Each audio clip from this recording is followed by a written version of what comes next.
இப்ப நான் சொல்ல போறதை கேட்டா கண்டிப்பா ஷாக் ஆவீங்க. எனக்கு தெரியும் கேளுடா. 1940 மாற்றான் படத்துல வர மாதிரி ஒட்டி பிறவா ரெட்டை குழந்தை பிறகுறாங்க. அவங்கள வெவ்வேறு இடத்துல வளர்க்குறாங்க. ரெண்டு குடும்பமும் பசுபதி என்ன நாட்டாம பசங்களுக்கு உண்மையை சொல்லாமே வளர்த்துறாங்க. ஒண்ணுமே சொல்லிடாதீங்க. இவங்க வெவ்வேறு இடத்துல வளர்ந்திருந்தாலும் இவங்க ரெண்டு பேர் வாழ்க்கையிலும் எல்லாம் ஒரே மாதிரி நடந்திருக்கு. என்னடா சொல்ற? எஸ், ரெண்டு பேருமே ஸ்கூல் படிக்கும் போது கணக்கு பாடத்தை தான் விரும்பி படிச்சிருக்காங்க. ரெண்டு பேருமே வீட்டுல செல்லமா ஒரு நாய் வளர்த்திருக்காங்க. ரெண்டு பேருமே அவங்க நாய்க்கு டாய்னு தான் பேர் வச்சிருக்காங்க.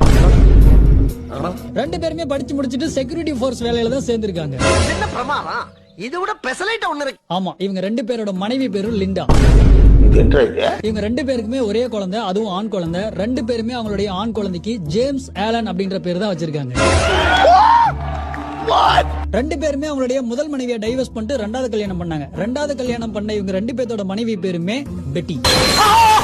இவங்க ரெண்டு பேரும் ஒரே பிராண்ட் சிகரெட் தான் பிடிச்சிருக்காங்க, ஒரே பிராண்ட் மது தான் குடிச்சிருக்காங்க. டூர் வெக்கேஷன் போறது கூட ஒரே இடத்துக்கு தான் போயிருக்காங்க. இப்பவே கண்ண கட்டுது. வானாகி மண்ணாகி வாய பொழந்து சாக்காகி நார்த்துனா வடக்குமா இப்படி எல்லாம் நடக்குமான்னு ஆச்சரியம் அடைஞ்சிருக்காங்க. எப்போனா 40 வருஷம் கழிச்சு உண்மை தெரிஞ்சு ஒருத்தருக்கு ஒருத்தர் மீட் பண்ணிக்கும் போது. அவங்களுக்கு மட்டும் இல்ல, அறிவியல் ஆராய்ச்சியாளர்களுக்கு இது மெடிக்கல் மிராக்கிளா தான் இருந்தது. அதனாலேயே இவங்களை வச்சு ஸ்டடிஸ் எல்லாம் பண்ணிருக்காங்களாம். உண்மையாவே இதுதான் வெளிநாட்டு வினோதம். இந்த வினோதமான வீடியோவை உங்களுக்கு தெரிஞ்ச வினோதமான நபர்களுக்கு அனுப்புங்க. நன்றி, நமக்கம்.